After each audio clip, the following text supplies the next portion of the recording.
I am 22 years old. I never thought I would be tied to a stepmother. Or rather, I never imagined that a stranger could enter my father and son's lives so easily. That day, it was pouring rain in Florida.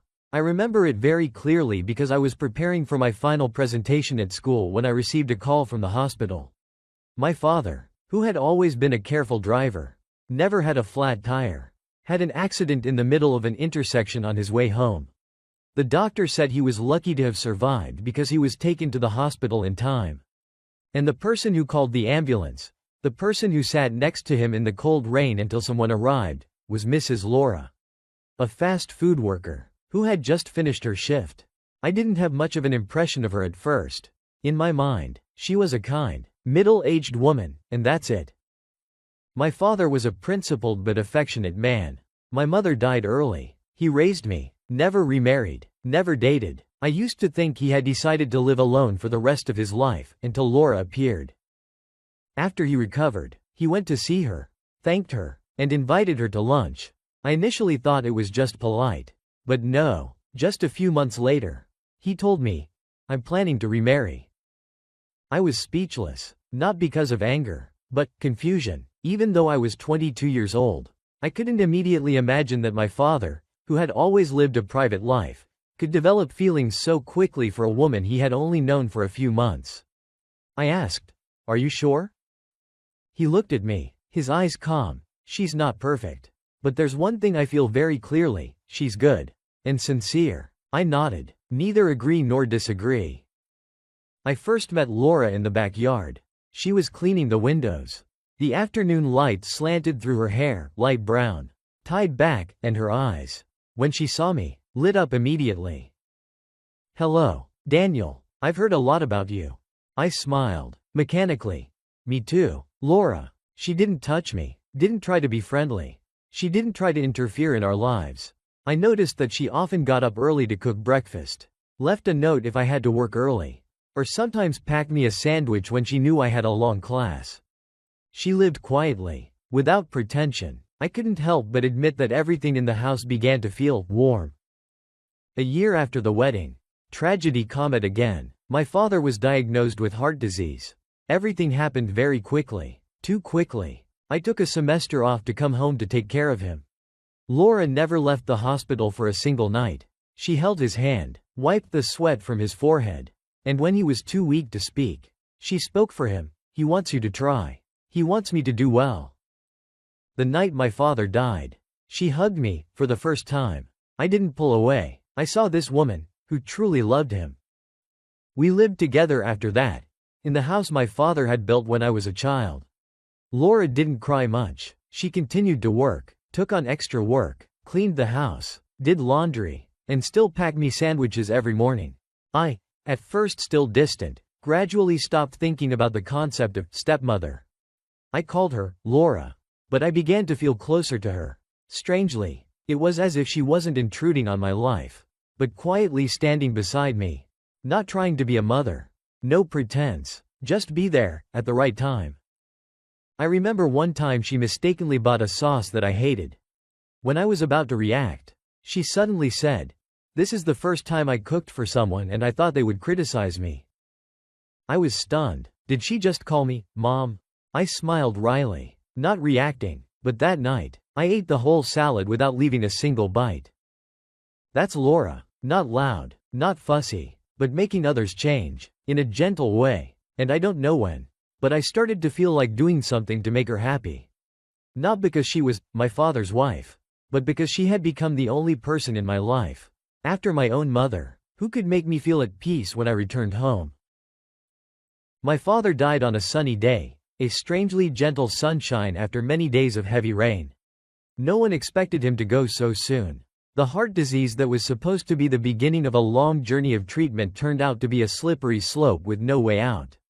She, Laura, did not cry. She just sat by the bed, holding my father's hand until his last breath left his chest. I stood by, feeling like I was petrified. There were no wails, no tears, just a silence that stretched to the point of suffocation. The funeral was simple, just as my father had wanted. Just a few old friends, neighbors, and a few close colleagues. I stood there accepting condolences. My eyes almost dry, but inside, each word felt like a stab in the chest.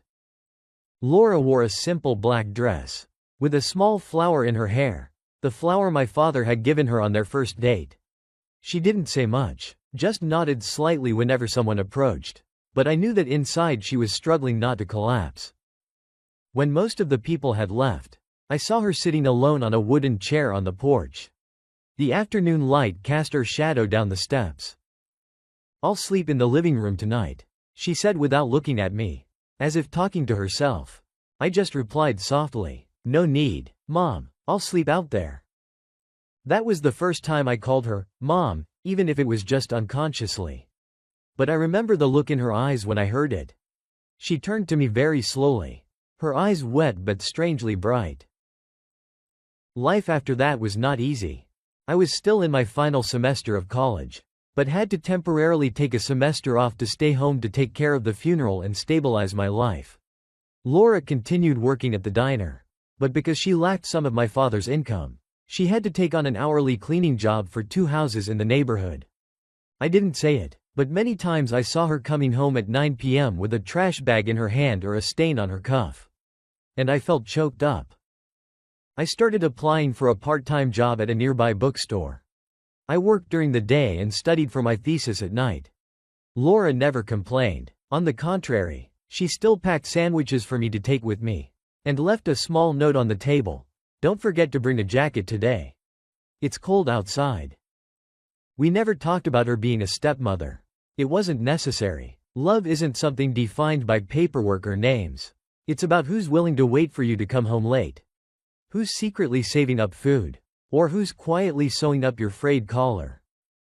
One evening, while I was washing dishes, she came into the kitchen, a little hesitant. "Daniel, I know, you don't owe me anything, but thank you for not leaving."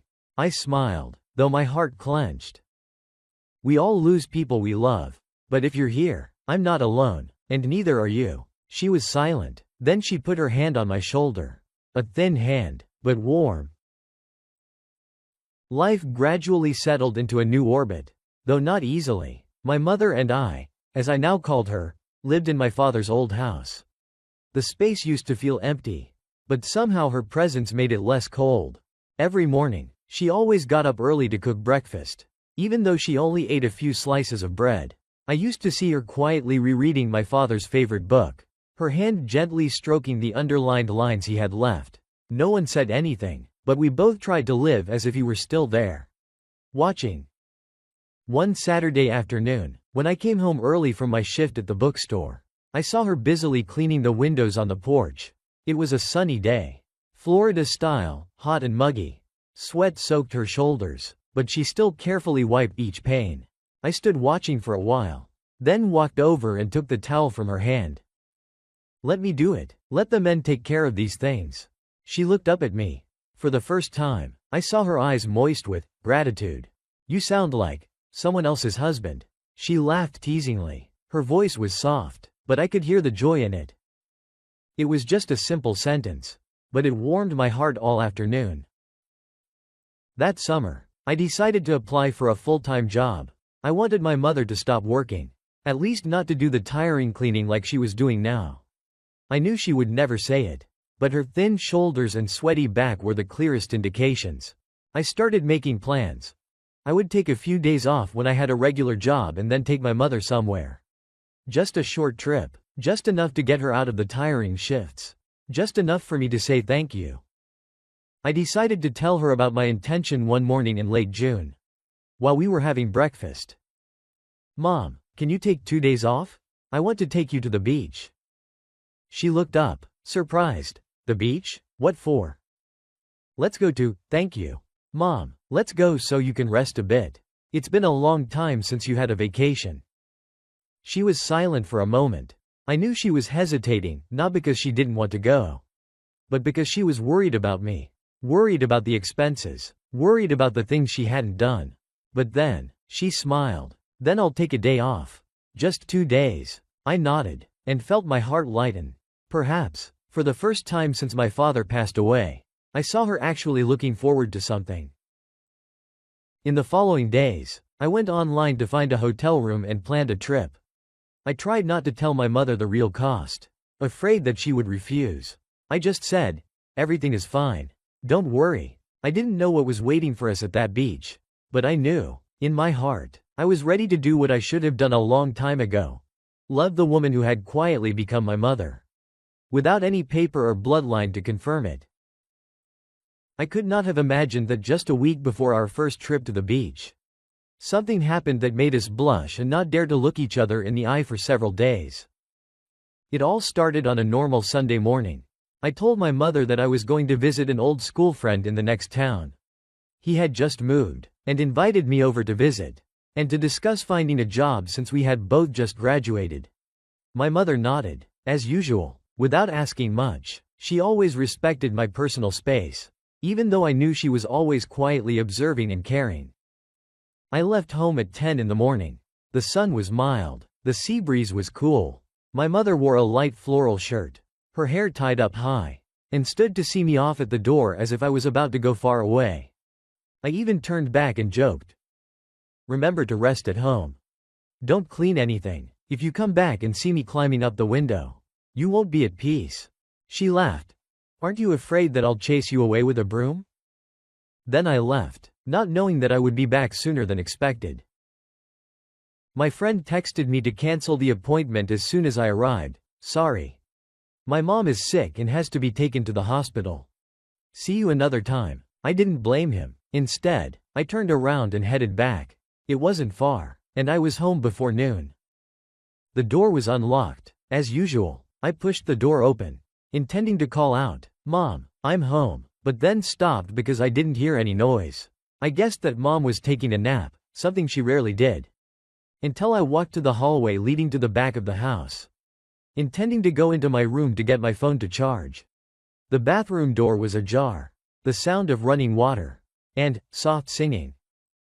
Mom's voice. Before my mind could process it, I pushed the door open, an unconscious habit I had when I thought no one was inside. And then, it happened.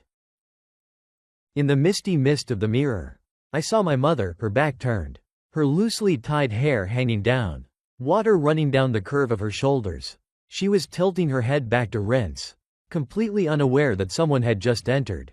We both screamed almost at the same time. I slammed the door shut, my heart pounding like a drum. "Mom, I'm sorry. I thought no one was there," I shouted from outside, my face burning. In the bathroom, the water turned off. "Oh my God, Daniel, you're making my heart drop." I didn't know what to do but stand there, frozen. After a moment, I heard my mother giggle, as if she too found the situation too funny to be angry about. When Mom came out, wearing long-sleeved pajamas, her hair still wet, I was sitting on the sofa, staring at the table like a student being punished. She walked slowly, looking a little embarrassed, but then she broke the silence first. "You didn't see anything, did you?" I quickly waved my hand, my eyes still not daring to look straight. No, I swear I didn't see anything." I closed the door right away. "Really?" Mom laughed, more gently. "Yes, I'm old. I'm afraid you'll be scared again if you see something." I laughed, only now daring to look up. "No. But if you see something, will you kick me out of the house?" She narrowed her eyes, half teasing, half serious. "No, but you won't have dinner tonight." The two of us looked at each other, then burst out laughing. The laughter was gentle, as if washing away the awkwardness from earlier. I saw her eyes light up, not with embarrassment anymore, but with a strange kind of tenderness, as if she could also feel, between us, there was no longer any distance. That became one of the funniest memories I had with my mother. Later, when I mentioned it, she always pretended to hit me. "If you mention it again, I will ban you from coming here." I never thought that a stepmother-stepdaughter relationship could become so close. Maybe because we didn't start with coercion, but with empathy. Maybe because both my mother and I had lost each other, and thanks to that, we understood better the value of being together.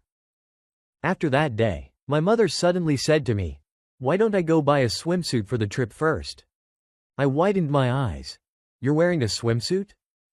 "I'm going to sit on the shore and watch you swim. It's boring." I didn't say anything, just felt strangely happy. That trip, I know, will be the most memorable trip of my life. I had never been to the beach with my mother. Not my biological mother or my stepmother. With my biological mother, the only memories I had were of going to the park or the small supermarket near our house. Since my mother, Laura, came into my life, most of her time was spent working long shifts, doing laundry, cooking, and other nameless tasks that people rarely paid attention to. So I decided, even if it was just 2 days and 1 night, I wanted my mother to have some real peace, just for once. I chose a coastal town about 2 hours' drive from home. It wasn't as crowded as other famous beaches, but the water was clear, the sand was soft, and the air was peaceful, enough for a woman like my mother who had sacrificed her youth to have a proper rest. I booked a small hotel room with a balcony overlooking the sea. The room wasn't luxurious, but it was bright, clean, and most importantly, there was enough space for the two of us to enjoy an evening watching the sunset together. I lied to my mother about the price of the room, of course. If she knew I had spent almost all my savings on booking and preparing for the trip, she would not have agreed. But for me, it was a necessary gift. Not to repay her, because nothing could ever be enough, but to say, I know. You have done a lot for me. A week before the trip, I saw my mother open the old tablet that I had helped her install Facebook on. She searched for modest swimsuits for seniors. I walked by, pretending not to notice, but inside I was indescribably happy. My mother had never been to the beach since I knew her. She was afraid of water, of strangers, and of herself, but this time, she took the initiative. That night, during dinner, she said absent-mindedly, I have ordered a set. Not too short, but the color is a bit bright. Don't laugh at me. I put down my chopsticks and looked at her. No. I also thank you for going with me. She smiled, cut a small piece of fish and put it in my bowl. If you don't go, who will take care of me? The day we left, the sky was clear. I drove. My mother sat next to me, holding an old cloth bag containing a few sets of clothes, sunscreen, and a thick paperback book. It was a habit she had kept for many years, even though she didn't have time. She still brought books with her as a way to not forget that her soul needed to be cared for. On the way, we listened to music. I played old songs, the kind my father used to like. And my mother did too. She didn't say much, only occasionally turning to me and smiling. Once, she put her hand on my arm when the car stopped at a red light. Then softly said, if your father knew you were taking me to the beach like this, he would be very happy. I didn't answer, just nodded slightly. His throat tightened. He must be smiling somewhere far away. We arrived at noon. The small hotel was located right on the beach, and the salty wind blew through the old wooden doors. When I entered the room, Mom stood for a while on the balcony, looking out at the ocean in the distance. The blue sea was rippling. The sky was cloudless. I don't remember the last time I saw the ocean, she said, her voice as light as the wind. I put down my suitcase and walked closer. Then today I will remember it very well. That afternoon, we walked along the beach.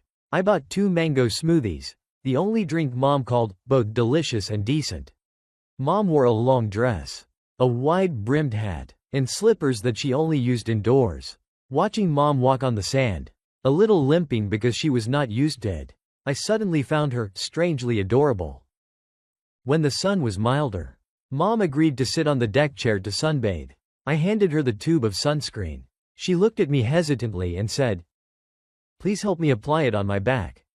I can't reach it. I nodded, carefully applying the cream evenly, avoiding the eyes of passers-by. Not because I was shy, but because I felt so natural and familiar that I didn't want anyone to interfere. A few people passing by looked at the mother and son and smiled. Maybe they thought we were a strange couple. A charming middle-aged woman and a young man taking good care of her. But we didn't explain anything. We knew who we were to each other, and that was enough. In the afternoon, I invited my mother to go down to the water. She waved her hand. You go down first. I'm not used to cold water. I'll sit up here and watch the things. I looked at her for a moment, then nodded. Then I'll swim quickly and come up. I left, thinking to myself that I would go buy something for her, maybe a cool, fresh coconut like she liked. I didn't expect that my brief absence would cause her to panic so much. When I turned back, holding a coconut still wet, I saw my mother running along the beach, her dress soaked. Her eyes panicked, her feet covered in sand. She was calling my name loudly, as if she was screaming in the middle of the sea. Her eyes were extremely panicked. I shouted, "Mom, it's me." She paused, looked at me as if she couldn't believe her eyes, then rushed to hug me tightly amidst the astonished eyes of the people around. I thought I had lost you." She spoke through sobs, her head resting on my chest as if she wanted to listen to my heartbeat to believe that I was still here. "Really?" I hugged her, patting her back gently. "No, Mom, I just went to buy coconuts for you." "Later," she said. I looked at my watch. 10 minutes, then 15, then 20. "I didn't see you. I called, but you didn't answer. I thought you were swept away by the waves." That night, on the hotel balcony, mother and son sat side by side, watching the sunset fall onto the sea. Neither of us said anything for a long time. Then my mother smiled softly. "The sea is still scary to me." I turned to look at her, half jokingly. "Don't be afraid. The sea is not as scary as leaving you alone." She laughed, the first genuine laugh in months. I didn't know how long I could make my mother happy. But at least, in that moment, I knew I had done the right thing. The first trip, an afternoon in the middle of the sea, and a hug that I will never forget. After the hug on the beach yesterday afternoon, I clearly felt something in my mother open, like a door that had been closed because of hesitation, because of reserve, because of fear of becoming a replacement. And I understood that feelings, no matter how sincere, still need a moment to deeply touch people's hearts. We started the second day at the beach in silence. Mom woke up earlier than me. As usual, when I woke up, she was sitting on the balcony, her hair tied up, holding the thick book from the day before. The sun had not yet risen high. The sea was still pale blue like a piece of silk that had not been ironed out. She glanced at me, smiled slightly. After a simple breakfast at a small cafe right below the hotel, we decided to take another walk along the beach. No schedule, no destination, just walking together. Mom did not wear sandals. Her feet were bare on the sand. The sand was soft and cool. She said it had been a long time since she felt the ground beneath her feet, not the kitchen floor, not the restaurant floor, but something soft and soothing. I walked beside her, sometimes looking down, seeing her footprints next to mine. Two parallel lines, sometimes out of sync but not apart. We didn't talk much. The sea seemed to make people not need words. When we reached a deserted stretch, Mom stopped. She looked into the distance, her eyes slightly squinting from the sun. Then she said, without warning, "When I was young, I wanted to be a teacher." I was surprised. "Mom?" She nodded, her voice soft as if she were telling someone else's story. "When I finished high school, I enrolled in a teacher training program. But then my mother, your grandmother, fell seriously ill. She dropped out halfway to stay home and take care of her. That's her personality, she can't do two things at once." I was silent, slowing down. "Have you ever regretted it?" I asked. "No," she said immediately, without thinking, "because I learned more than any lecture hall could ever teach. Like how to keep quiet when you're tired, how to listen to someone breathe, how to hold hands without squeezing." I swallowed a sigh. "So, if you could choose again, would you go to school?" She turned to me, her eyes shining with a gentle light. "No, if you could choose again, I would still want to meet your father. I would still want you." I paused. My heart felt as if someone had touched it with two very light fingers.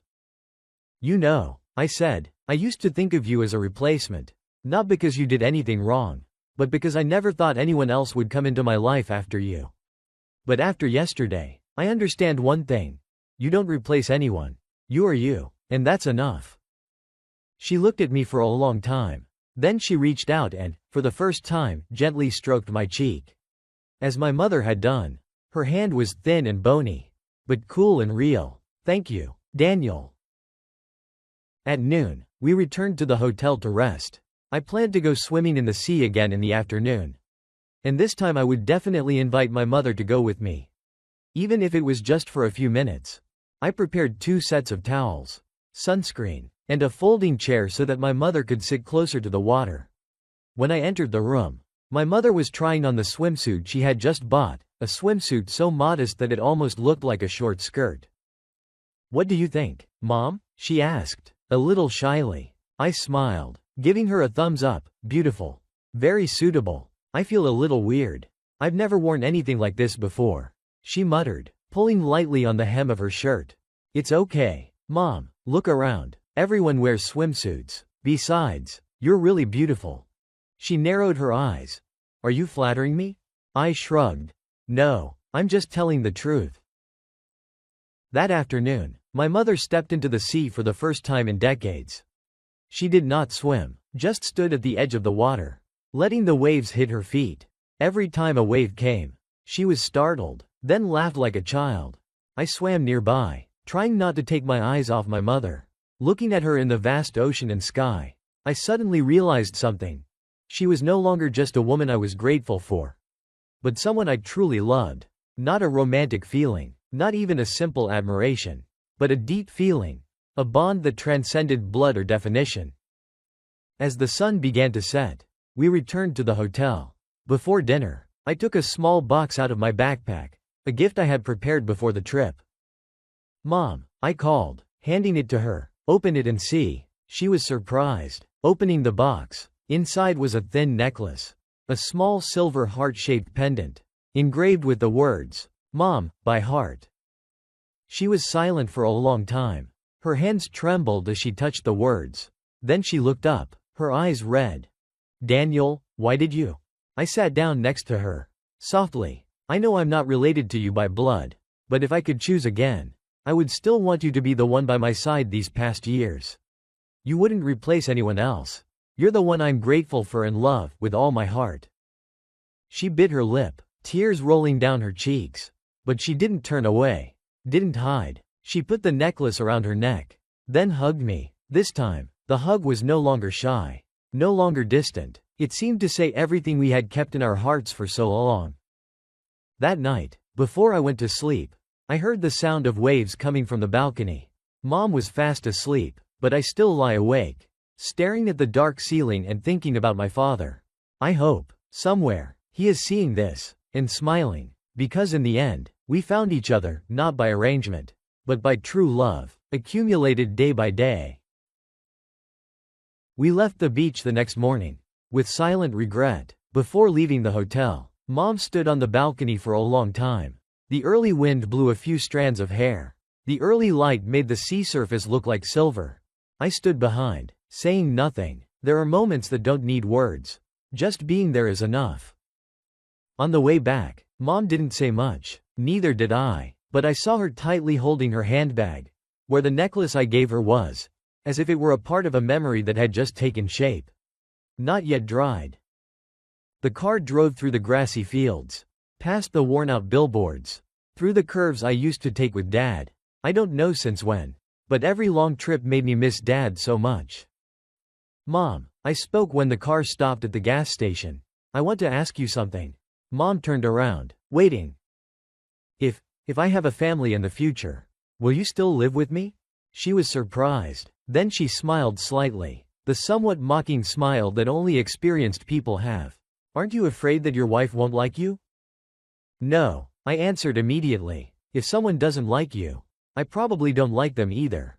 She didn't answer, but the look in her eyes told me that she had heard, and believed, every word. We returned home in the afternoon. The small house was still the same as 2 days before, but the atmosphere had changed. It was as if after the trip, it had welcomed 2 different people, closer, more understanding. I carried my luggage into the room, and my mother went into the kitchen, as was her habit, but a moment later, she came out, empty-handed, standing in front of my door. "Daniel," she called, "I have something to say." I turned around, surprised. I've been thinking, for a long time, about going back to school. I raised my eyebrows. "What are you going to study?" "Probably nursing for the elderly. Or community nursing. I know I'm not young anymore, but I think I still have the energy to learn. Besides, if I want to help others, I have to understand them better. Right?" I nodded, unable to hide my joy. "I'll help you register. Let's find an evening class?" Mom smiled, her eyes lighting up. Thank you. It's not that I want to do anything big. It's just, I don't want the rest of my life to be just days of going to work and going to bed. I want to live. I looked at my mother. In that moment, not just as a mother, but as a woman who was rewriting her own life. A person who had once chosen to step back, leaving her life for others, was now starting to step forward for herself. And I felt my heart swell. Not with pride, but with emotion. Because my mother was not only the one who raised me, she was also proof that it is never too late to start something new. A few days after returning, Mom started waking up earlier than usual, not to cook or clean, but to sit at the dining table, open her old laptop, and look up community courses. I walked by many times, not bothering her, but every time I caught a glimpse of Mom's eyes lighting up at the screen, I felt strangely warm. One day, she said, I saw a weekend class at the center near the bus station. The instructor is a retired doctor. Do you think I should try it? I nodded immediately. If I don't try it, how will I know if it's a good fit? Mom pursed her lips, trying to hide her smile. She was always like that. And when she was most serious, she was also the happiest. We started making a habit of cooking together on the weekends. Mom let me choose the dishes, and she took care of the ingredients and instructions. Dinner became a part of life that I looked forward to, not because of the delicious food, but because of the laughter and presence. One time, while chopping onions, I asked casually, if Dad were still alive, what do you think he would say when he saw you going back to school? She paused for a moment, then said, he would say, Laura, you've finally decided to live for yourself. She looked at me, her eyes sparkling but not sad. And I think, he would thank you for staying. Autumn came early. The leaves on the porch turned crimson. The small house was now used to having two people meet each other every day. Not out of duty, but out of attachment. Every time I saw Mom leave the house with her bag of books, I no longer saw her as a woman who only knew how to sacrifice. She was someone who was moving forward, not to forget the past, but to write a new chapter in her life. One night, while I was cleaning the dishes, I took the heart-shaped necklace out of my pocket, something my mother wore every day. But today she took it off to avoid getting it wet. I looked at the small words engraved on it, Mom, by heart. And I understood. My mother was not just in my life as someone who married my father, but was the person I had chosen. Unconsciously, through the years, through each hug, each meal, each understanding silence, I looked up and called softly, Mom. She turned back. What? I will always be here. You know that, right? She didn't answer. She just nodded very slightly. In that small kitchen, amidst the soft yellow lights, I realized, love doesn't need to be noisy or bound by names. True love is when a woman who is not related to you by blood still gives you the best things in her life. And when you, in a very natural way, call her mother. One Sunday morning, my mother invited me to go to the farmer's market in the suburbs. Usually such invitations meant that I had to carry a lot of things. But I always agreed, because I knew that these seemingly trivial tasks were the way for my mother and I to have time together. Away from the daily grind. We walked along the stalls selling vegetables, fruits, and fresh flowers, then stopped at a ceramic stall. My mother picked up a rough enamel cup, engraved with the words, "Family isn't always blood." She stared at the words silently for a long time. I stood by, not saying anything, only when she placed the cup in my hand and said, "You keep it, it suits you better," did I nod slightly. That evening, I sat down to write in my diary, a new habit I had started after the trip to the beach. I wrote about my mother, about the little things that had happened in the past 3 months, the way she smiled when she cut her hand and said, "It's not as painful as when I was a widow." The way she persuaded the fishmonger to lower the price with her charming laugh. Or the way she looked at me and nodded when I told her I was fine. Then I stopped writing, and wrote, I lost my mother, but life sent me another mother, not of flesh and blood, but of faith, patience, and undemanding love. She didn't try to be my mother, but somehow she was, for a long time. On my parents' wedding anniversary, even though my father was gone, my mother always cooked a special dinner. She didn't say it, but I knew it was her way of preserving the memories for both of us. I helped her prepare the food, then placed 2 sets of bowls and chopsticks on the table. As always, my mother stood for a moment in front of my father's portrait, her hand lightly touching the wooden frame. Then she turned back, her eyes gentler than ever. "Tonight, your father will eat with us, right?" I nodded, poured a small glass of wine, and placed it next to the portrait. That dinner, there were no tears, there were only the sounds of laughter, the gentle sounds of chopsticks, and gratitude spreading throughout the small room. I often told my friends about my mother. Some people wondered, "Isn't she my biological mother?" I replied, "No, but she didn't have to give birth to me to be my mother." Then I told about the trip to the beach, about the hug in the waves, about the necklace with the tiny words engraved on it. They listened, then nodded. And I knew that story, the story between me and my mother, had overcome prejudice. It was something right, necessary, a proof that love doesn't always need blood to be deep, doesn't need legal ties to last. Today, as I write these last lines, I am sitting in the backyard. Mom has just finished watering the plants, holding a book and a cup of coffee, the cup that says, "Family isn't always blood." She sits down on the chair next to me, saying nothing. I am silent too. We know each other too well to need to fill the void with words. A wind blows. I look up, look at the blue sky, listen to the birds, and somewhere the sound of waves from far away echoes, like the echoes from that trip. And I think to myself, the sea is not just a place with waves. The sea is also where I found my family again, in an unexpected way. And my mother, the woman who once thought she had lost her way into my life, turned out to be the destination. Thank you for listening to my story. I'm glad you stayed till the end. See you soon. Team Daily Unexpected Stories.